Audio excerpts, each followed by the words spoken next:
Good morning friends. अपन transmission lines पढ़ रहे थे। अपन ने शॉर्ट ट्रांसमिशन लाइन के बारे में डिस्कशन कर लिया, मीडियम ट्रांसमिशन लाइन के बारे में डिस्कशन किया। मीडियम ट्रांसमिशन लाइन के तीनों पार्ट अपन ने डिसाइड किए, डिस्कशन में लिए। पहला था एंड कंडीशन, हाँ, जो कि आपके लगभग स्टडी का नहीं है। हाँ, दूसरा था टी नॉमिनल और तीसरा था पाई नॉमिनल। अपन ने तीनों की एफिशिएंसी कैलकुलेट की, वोल्टेज रेगुलेशन कैलकुलेट किया, फेजर डायग्राम भी अपन ने तीनों का ड्रॉ किया। हाँ, टी मॉडल कैसे बनता है, पाई मॉडल कैसे बनता है, कैसे एबीसीडी पैरामीटर अपन ने तीनों के लिए फाइंड आउट किया। हाँ? तो अपन ने लगभग ट्रांसमिशन लाइन का शॉर्ट और मीडियम वाला पार्ट कंप्लीट कर चुका। अब आपकी नेक्स्ट ट्रांसमिशन लाइन है long transmission line. Long transmission line, अब जो लॉन्ग ट्रांसमिशन लाइन होती है, सबसे पहले उनकी डिस्टेंस लेंथ वगैरह देख लो। लॉन्ग ट्रांसमिशन लाइन,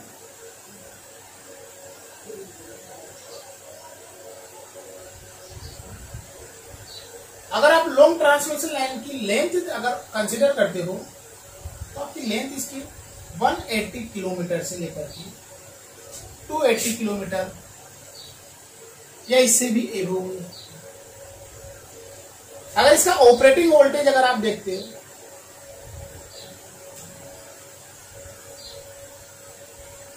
इसका ऑपरेटिंग वोल्टेज लगभग 220 केवी पे भी हो सकती है, 400 केवी भी हो सकता है, 784 केवी भी हो सकता है, 132 केवी भी हो सकता है।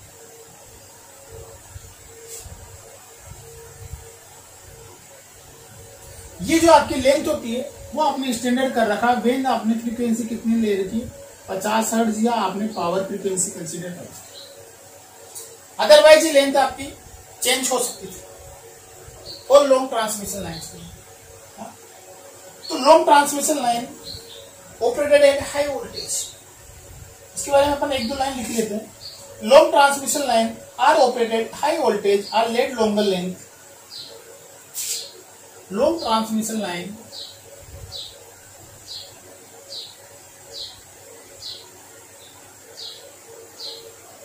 are operated high voltage and laid बिछाई जाती है, हाई लाइन या फिर लॉन्गर लाइन।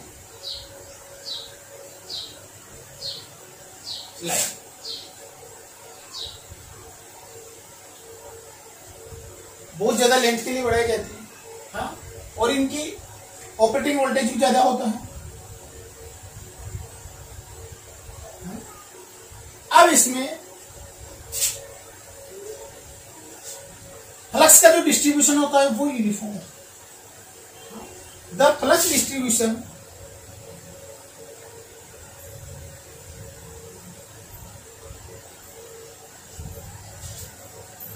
Is uniform.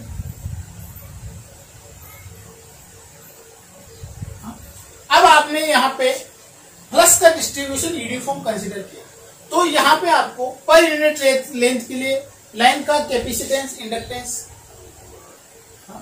वो कैलकुलेट करना पड़ता है। पर यूनिट लेंथ के लिए आपको यहाँ पे पर यूनिट लेंथ के लिए या आपको लाइन का छोटे से सेगमेंट के लिए आपको कैलकुलेट करना पड़ेगा sending end voltage, receiving end voltage, given sending end receiving end voltage, given value of receiving end voltage and current के लिए sending end voltage and current आपको कैलकुलेट करनी पड़ेगी।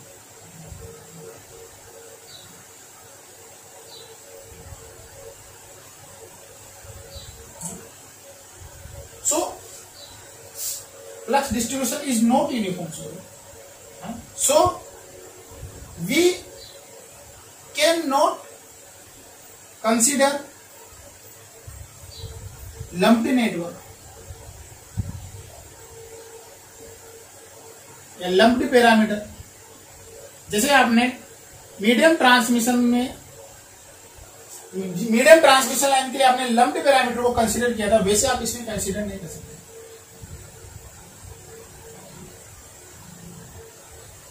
आप इसमें लम्प्ड पैरामीटर को कंसीडर नहीं कर सकते, लेकिन इसमें डिस्ट्रीब्यूशन आप डिस्ट्रीब्यूटेड पैरामीटर कंसीडर कर सकते हैं, छोटी सी सेगमेंट के लिए।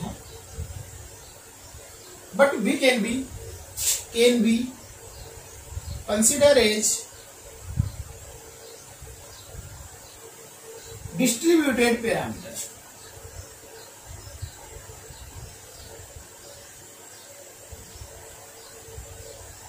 पर unit length.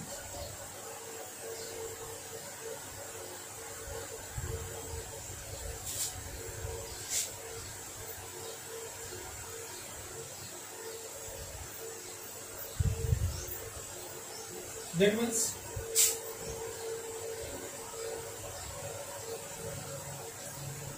series impedance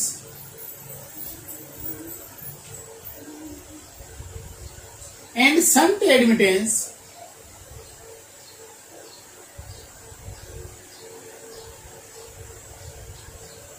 are considered per unit length।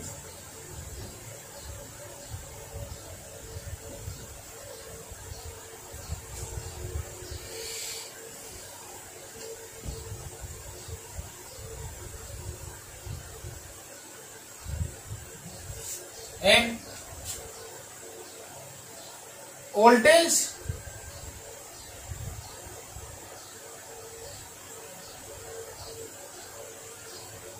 drop and current drop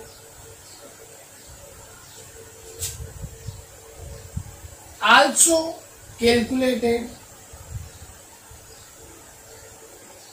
through per unit length।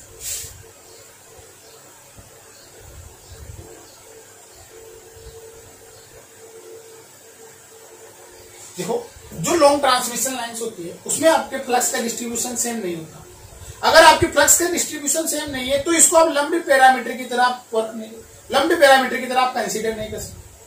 अगर मैं इसको लंबी पैरामीटर की तरह कंसीडर नहीं कर सकता हूं लेकिन इसका मेरे को कैलकुलेशन करना है तो मैं इसको डिस्ट्रीब्यूटेड पैरामीटर कैलकुलेट करूंगा या कंसीडर करूंगा। डिस्ट्रीब्यूटेड पैरामीटर वो भी पर यूनिट लेंथ के लिए। एक इतना सा अपन ने सेगमेंट ले लिया और उसके लिए अपन voltage drop, current drop, capacitance, देखो series capacitance and series impedance and shunt admittance आप पर यूनिट लेंथ मानोगे तो सीरीज इंपीडेंस और शंट एडमिटेंस अगर आप पर यूनिट लेंथ मानोगे तो सीरीज इंपीडेंस और शंट एडमिटेंस के अंदर जो वोल्टेज ड्रॉप और करंट ड्रॉप होगा तो वो भी पर यूनिट होगा, वो भी अपने को पर यूनिट कैलकुलेट करना पड़ेगा। जब आपने पर यूनिट लेंथ के लिए आपने कैलकुलेट कर लिया तो उसका इंटीग्रेशन करके आप पूरा का पूरा लेंथ का निकाल सकते हैं। ठीक है, अपन इसे करें।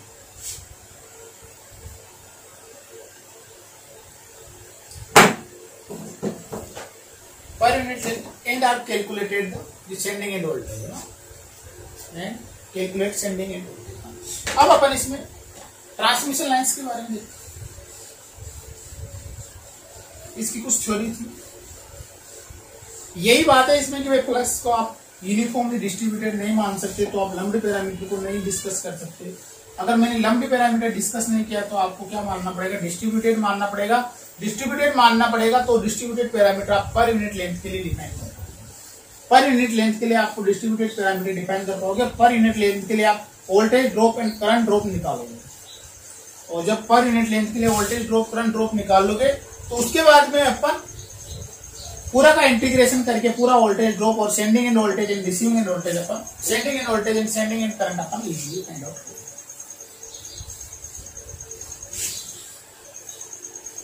मैं ट्रांसमिशन लाइन कंसीडर कर रहा हूं जिसकी लेंथ है आपके पास L, या आपके ट्रांसमिशन लाइन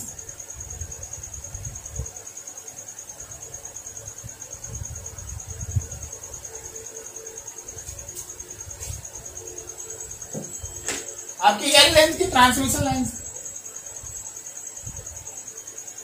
ये आपकी L लेंथ की ट्रांसमिशन लाइन, जहां पे आपका वोल्टेज है V ऑफ S, करंट है आपके पास I ऑफ S, यहां पे आपका करंट वोल्टेज है V ऑफ L, करंट है आपके पास I ऑफ L, ये इसकी टोटल लेंथ है आपके पास स्मॉल है। रिसीविंग एंड से R ले, रिसीविंग एंड से X डिस्टेंस पे, यहां से X डिस्टेंस पे मैं एक स्मॉल dx की आपने एक ट्रांसमिशन लाइन ले ली, dx लेंथ। ये कितनी डिस्टेंस है यहां से x डिस्टेंस। इसमें मैंने ये समझा कि यहां पे अगर आपके पास वोल्टेज V है तो यहां पे मेरे पास वोल्टेज ड्रॉप इसका डेल V है, करंट ड्रॉप इसका डेल I है। अगर यहां पे वोल्टेज V है तो यहां पे V प्लस डेल V हो जाएगा इस वाले पॉइंट। करंट I है तो I प्लस डेल I हो जाएगा। एक बार फिर मैं रिपीट कर रहा हूं, मैंने ट्रांसमिशन लाइन कंसीडर की L लेंथ की, sending end current and sending end voltage, receiving end current and receiving end voltage. Receiving end से X डिस्टेंस में मैंने एक स्मॉल सा पोर्शन लिया पर यूनिट लेंथ की। हाँ, इसमें मैंने वोल्टेज ड्रॉप डेल V और current drop del I consider किया। अगर यहाँ पे वोल्टेज V है तो यहाँ पे V प्लस डेल V, अगर यहाँ पे करंट I है, अगर यहाँ पे करंट आपकी I है तो यहाँ पे करंट हो जाएगी I प्लस डेल I। ठीक है, अब अपन इसमें कंसीडर करते हैं डेल V क्या होगा आपके पास, डेल V क्या होगा आपके पास, डेल V क्या होगा, डेल V वोल्टेज ड्रॉप है ना, तो ये क्या हो जाएगा, वोल्टेज क्या होता है करंट इनटू इंपीडेंस। तो इसमें करंट क्या है आपके पास, I करंट अज्यूम कर लो, I इंपीडेंस क्या है आपके पास Z और del of X per unit length से। सिमिलर डेल ऑफ I क्या हो जाएगा आपके पास, वोल्टेज एडमिटेंस और वो भी डेल ऑफ X। भाई वोल्टेज बराबर करंट इनटू इंपीडेंस, ये लिखा मैंने del of X, del of X। भाई ये पूरी पर यूनिट लेंथ का है तो ये डेल ऑफ X लेंथ का होगा, ये यहां से मैं del V upon del X क्या हो जाएगा आपके पास,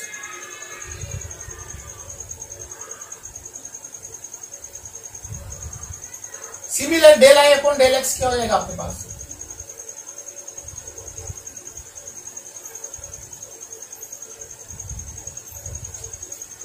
ठीक है, for better linear approximation, for better linear approximation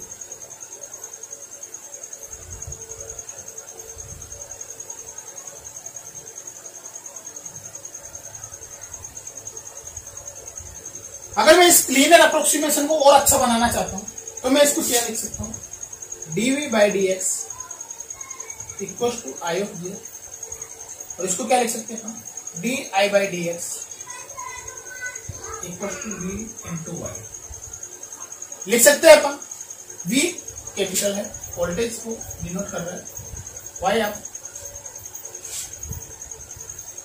impedance को, एडमिटेंस को वाई आपको डिनोट करना है। ठीक है, अगर मैं डिफरेंशिएशन कर देता हूं इस इक्वेशन का एक बार, वो इस वाले equation differentiation with respect to x, तो क्या हो जाएगा dv d2vy d2dx2। z आपका कांस्टेंट है, इंपीडेंस है कांस्टेंट रहता है, तो di बाई अगर di बाई dx की वैल्यू में यहां से पुट कर देता हूं तो क्या हो जाएगा,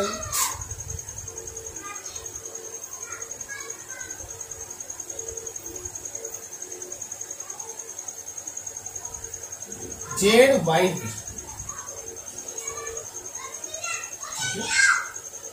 अब देखो ये क्या इक्वेशन, डबल डेरिवेटिव इक्वेशंस आ गई, डबल डिफरेंशियल इक्वेशंस आ गई, इसको सोल्व करना है अपने को। इसके दो सॉल्यूशन आते हैं पास, कॉम्प्लीमेंट्री और पर्टिकुलर, CF और PI। PI 0 होगा, क्यों, क्योंकि यहाँ पे केवल आपके पास डबल डेरिवेटिव है, सिंगल डेरिवेटिव। किसे निकालते हो,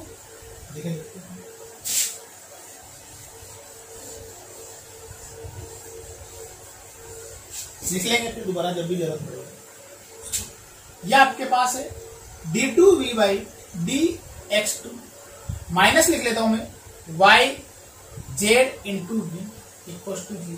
हाँ, इसको d से रिप्लेस कर दो, d square minus y z और ये v डबल डेरिवेटिव। तो यहां से इसको 0 के बराबर पुट करोगे तो d की वैल्यू आपके पास आ जाएगी plus minus root of y. Plus minus root of y z d की वैल्यू रहेगी। कॉम्प्लीमेंट्री सोल्यूशन के लिए क्या करते हो आप, CF या इसका जो आपके पास V ऑफ एक्स आएगा A e की पावर ये वाला रूट्स प्लस B e की पावर ये सेकेंड वाला रूट, एक बार प्लस वाई जेड एक बार minus y z, V of x निकाल लेते हैं।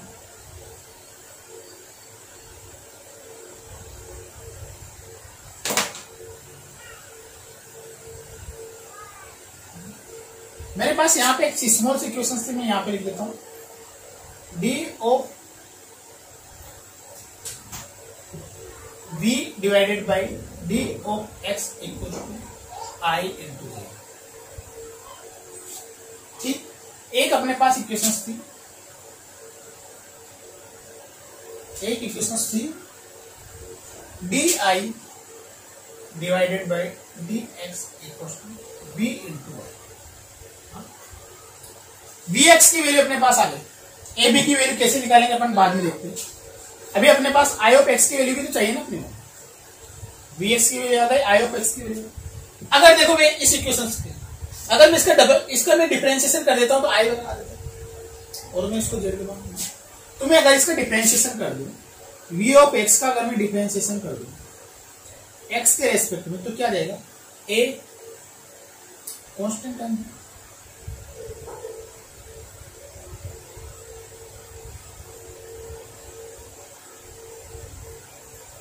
प्लस माइनस आ जाएगा,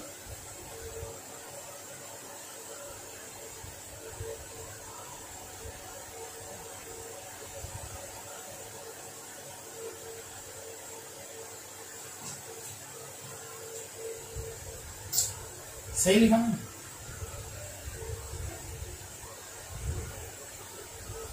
और अगर मैं इसमें जेड का डिवाइड कर देता हूं तो ये किसके बराबर आ जाएगी, ये आपके पास आई ऑफ एक्स के बराबर है। तो क्या होगा,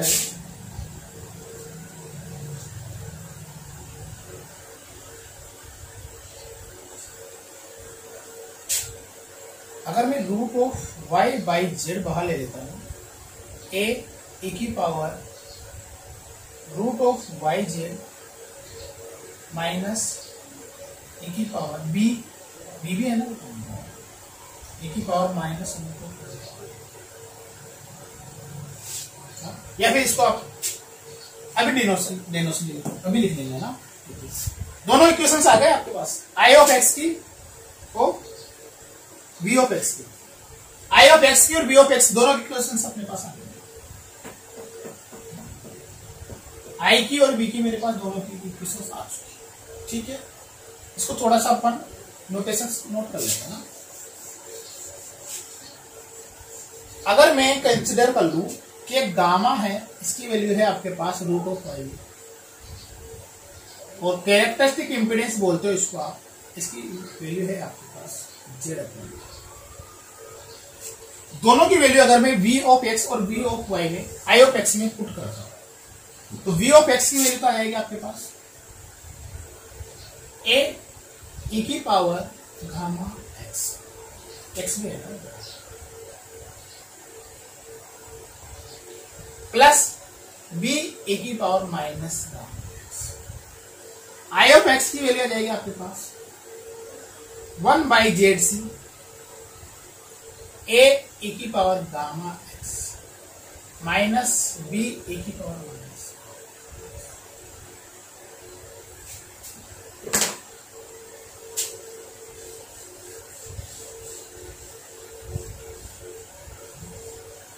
ये अपने पास दोनों इक्वेशंस आ गए। अब a और b की वैल्यू और निकालनी है, a और b की वैल्यू और निकालनी, तो मैं कंसिडर करता हूं एक x बराबर g है तो v ऑफ x क्या हो जाएगा आपके पास x की वैल्यू 0 है तो यहां bx vr और i ऑफ x क्या हो जाएगा आपके पास तो vr अगर मैं यहां लिख देता हूं तो a प्लस b हो जाएगा। अगर मैं यहां पे भी लिख देता हूं ir तो ये हो जाएगा 1/ZC A माइनस B।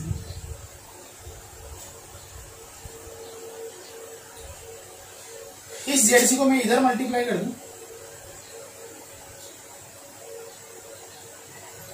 यहां से आप एक ही वैल्यू निकालोगे तो एक ही वैल्यू आएगी मेरे पास, दोनों को ऐड करोगे तो v are plus i r z divided by 2।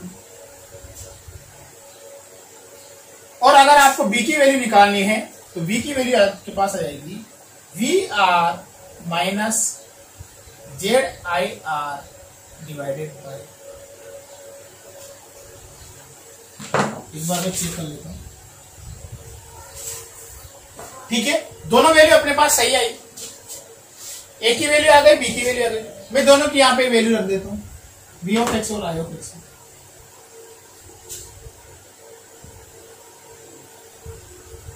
चलो अपने को ए और बी की वैल्यू, दोनों की वैल्यू पता चल। चलो मैं एक और मान लेता हूं, 8x इक्वल टू एल। ये ए और बी की वैल्यू तो मैं पुट करूंगा जी। x इक्वल्स टू एल के लिए v ऑफ x की वैल्यू क्या हो जाएगी आपके पास, v ऑफ s, और i ऑफ x की वैल्यू क्या हो जाएगी आपके पास, i ऑफ l। x की वैल्यू मैं यहां तक ले आऊं तो v of s, i of s। तो v ऑफ s क्या हो जाएगा आपके पास, मैं यहां पे रख देता हूं v ऑफ s। ये भी काम नहीं आएगा, चलो यहीं पे रख देते हैं। v ऑफ s क्या हो जाएगा, देखो मैं v ऑफ s, x की वैल्यू l रख दूंगा, इसमें l रख दूंगा। a की वैल्यू रखता हूं v are plus i r z by 2 e की पावर गामा इंटू एक्स की जगह प्लस बी की वैल्यू रखता हूं मैं v r minus z i r divided by 2 e की पावर माइनस गामा। ये बी एस आ गया। Similar i n, i s, i of s अगर मैं रखता हूं तो यहां पे वी ए 1/z ए की value v are plus i r z divided by 2 e की power gamma l minus of v r minus z i r divided by 2 e की पावर माइनस गामा एल। इसको आप calculate करोगे, थोड़ा सा इसको arrangement करेंगे अपन, तो यहां पे से आपकी वीएस को वी आर और आई आर की फंक्शन में आ जाएगा। तो देखो वी आर एक तो यहां है, एक यहां है, v r by 2 v r by 2, तो क्या आ जाएगा आपके पास, अगर मैं वी आर बाई 2 को कॉमन ले लूं, वी आर को अगर मैं कॉमन ले लूं यहां से, तो यहां पे तो क्या बचेगा आपके पास वी ऑफ एक्स ए की power gamma x plus a की power minus gamma l, l ले लो, लेंथ एल ले ली ना, l divided by 2 into v of r. यही बचा।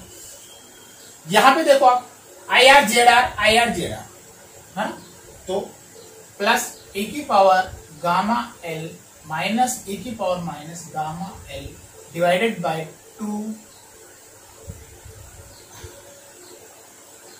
Z into I R. ठीक है। अगर आई ऑफ एस की वैल्यू आप निकालना चाहते हैं वी आर तो 1/ZC, ये तो सभी में कॉमन है ना, ये तो सभी में कॉमन है, ये वाला पार्ट वी आर में आ जाएगा आपके पास ए की power gamma L plus a की सॉरी माइनस आएगा इस बार है ना, minus minus gamma L divided by 2, और वी आर बाय 2 भी आ गया, ये भी आ गया, और 1/ZC आ गया, और ये भी आ गया प्लस। हाँ अब आई आर जेड आई को ले लो, 1/ZC को ले लेना, e की power gamma l minus minus plus e की power minus gamma L divided by 2 हो जाएगा आपके पास।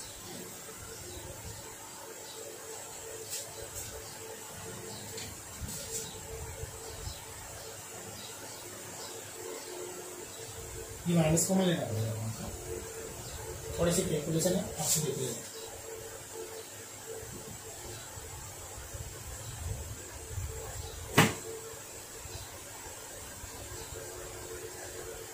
जेड से जेड कैंसिल हो जाएगा। अगर मैं ये वाला देखूं e की power gamma L plus e की power minus gamma L divided by 2, तो ये कोस हाइपरबोलिक का फॉर्मूला है। Cos hyperbolic gamma L V are plus sine hyperbolic gamma L Z भी आएगा आई आर। ये तो हो गया आपके पास वी ऑफ एस, और आई ऑफ एस आपके पास हो गया 1/जेड सी 1/जेड sine hyperbolic gamma L plus Z से जेड कैंसिल हो गया कोस हाइपरबोलिक गामा एल। अगर यहां पे मैं ए पैरामीटर की बात करूं, ए पैरामीटर की अगर मैं बात करूं तो कोस हाइपरबोलिक गामा एल, और वही आपके पास डी पैरामीटर, तो सिमेट्रिकल कंडीशंस को फॉलो करेगा। बी पैरामीटर की अगर मैं बात करूं तो Z into sine hyperbolic gamma L, और सी पैरामीटर आपके पास 1/जेड साइन हाइपरबोलिक गामा एल। अगर एडी माइनस बीसी करते हो तो 1 आएगा। रेसिप्रोसिटी को भी आपको ये फॉलो करना। तो अपने पास फाइनल रिजल्ट आया cos hyperbolic gamma L Z sine hyperbolic gamma L 1/जेड cos sine hyperbolic gamma L और cos hyperbolic gamma L. Cos hyperbolic cos hyperbolic Z sine hyperbolic 1/जेड साइन हाइपरबोलिक है ना। जेड को अपन कंसीडर कर चुके हैं root of Z by Y, gamma को अपन कंसीडर कर चुके हैं root of Y into Z. अगर मैं इसको थोड़ा सा और अपन देखते हैं ना, ये कंसीडर ये रिजल्ट आ गया आपके पास, इतना काफी है। अगर मैं फिर भी इसको थोड़ा सा देखता हूं और आगे अपन इसको कंसीडर करते हैं तो कोस हाइपरबोलिक गामा एल का क्या होता है फॉर्मूला? कोस थीटा क्या होता है 1 plus theta square by factorial 2 plus theta square theta की पावर 4 डिवाइडेड बाय। तो ये क्या हो जाएगा आपके पास गामा पर यूनिट लेंथ के लिए ले लेते हैं ना, 4 पर यूनिट लेंथ, 4 पर यूनिट या फिर एल की वैल्यू में 1 किलोमीटर या 1 मीटर ले लेते हैं।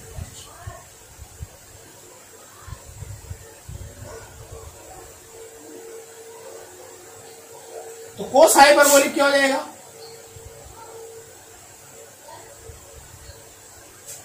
1 plus gamma square divided by factorial 2 plus gamma 4 divided by factorial. अगर गामा की वैल्यू में रखूंगा तो वाई जेड का रूट का वाई जेड, तो y z divided by 2 plus y z की पावर 2 डिवाइडेड बाय फैक्टोरियल 2। अगर मैं साइन हाइपरबोलिक की बात करूं, अगर मैं साइन हाइपरबोलिक की बात करूं तो देखो ए पैरामीटर, अगर मैं नेग्लेक्ट हायर टर्म, अगर मैं नेग्लेक्ट हायर टर्म को नेग्लेक्ट कर देता हूं तो क्या आ जाता है ये 1 प्लस वाई जेड बाई, जो कौन कौन से पैरामीटर हो गए ए और डी के। यही पैरामीटर अपने पास मीडियम ट्रांसमिशन लाइंस में अपन ने टी मॉडल या पाई मॉडल डिफाइन किया था तब। तो अपन बता सकते हैं कि अगर आप अप्रोक्सीमेशन कैलकुलेट कर लेते हो, अगर आप अप्रोक्सीमेट कर लेते हो तो आपकी लॉन्ग ट्रांसमिशन लाइन भी आपके पास इसमें मॉडल हो जाएगी पाई मॉडल में, पाई नॉमिनल मेथड है। चलो ये तो 2 पैरामीटर आ गए अपने पास, कोस कोस था दोनों कोस कोस थे अपने पास ए और डी, ठीक है। अपन साइन हाइपरबोलिक देखते हैं। साइन हाइपरबोलिक गामा एल ये होता है आपके पास x plus x cube divided by factorial 3 plus x की पावर 5 डिवाइडेड बाई। लेकिन आपके पास b तो है आपके पास z into sine hyperbolic gamma. अगर मैं z से इसको मल्टीप्लाई करूंगा, इसको मैं रख देता हूं value root of y z plus root of y z की पावर 3 डिवाइडेड बाई 6 और 2। मैं केवल इतनी सी टर्म ही ले रहा हूं और इसको आपको मल्टीप्लाई करना है। जेड को मैं वैल्यू रख देता हूं रूट ऑफ जेड अपने पास, तो रूट ऑफ वाई से वाई कैंसिल हो जाएगा और क्या बचेगा जेड प्लस एक रूट से कैंसिल हो जाएगा और ये बचेगा आपके पास। चलो यहां से आप एक काम करो, थोड़ा सा हो रूट ऑफ वाई जेड को मैं कॉमन ले लेता हूं, 1 plus y z by square cancel हो जाएगा 6, ये बचेगा आपके पास, यहां पे कैंसिल हो जाएगा ये, तो z 1 plus y z by 6, इसको मैं लगभग अप्रोक्सीमेट लिख सकता हूं z 1 plus y z by. क्या ये बी पैरामीटर टी मॉडल में आया था आपके पास?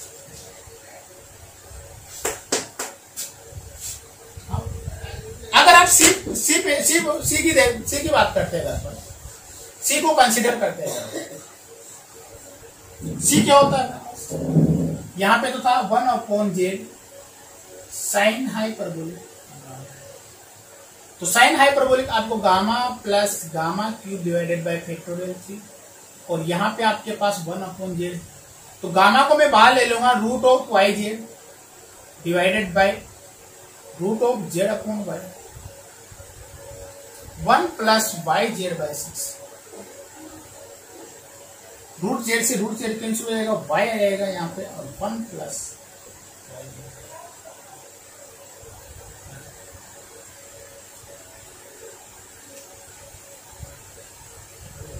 ठीक है, तो आप बता सकते हो, अगर अपन डिस्कस कर सकते हैं, ये पैरामीटर लगभग आपके पास लगभग ABCD पैरामीटर आपके पाई नॉमिनल टी नॉमिनल मेथड के और उस नॉमिनल मेथड के बराबर आ गए, पाई नॉमिनल मेथड के बराबर आ गए सारे के सारे। तो अपन ये बता सकते हैं, ये कंक्लूड निकाल सकते हैं कि आप लॉन्ग ट्रांसमिशन लाइंस को पाई मॉडल या टी मॉडल में भी रिप्रेजेंट कर सकते हो, अगर अपन ने कुछ कंसिडरेशन किए, कुछ अप्रोक्सीमेट कंसिडर किए। ठीक है, by this approximation we can conclude, by this approximation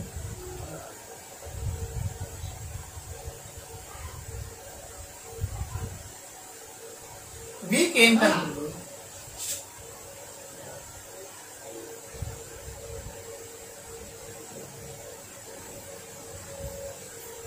conclude long transmission line can also be modeled,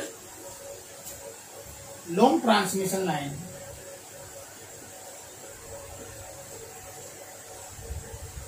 can also be modeled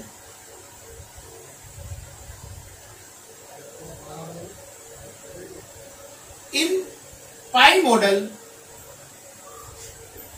of medium transmission line.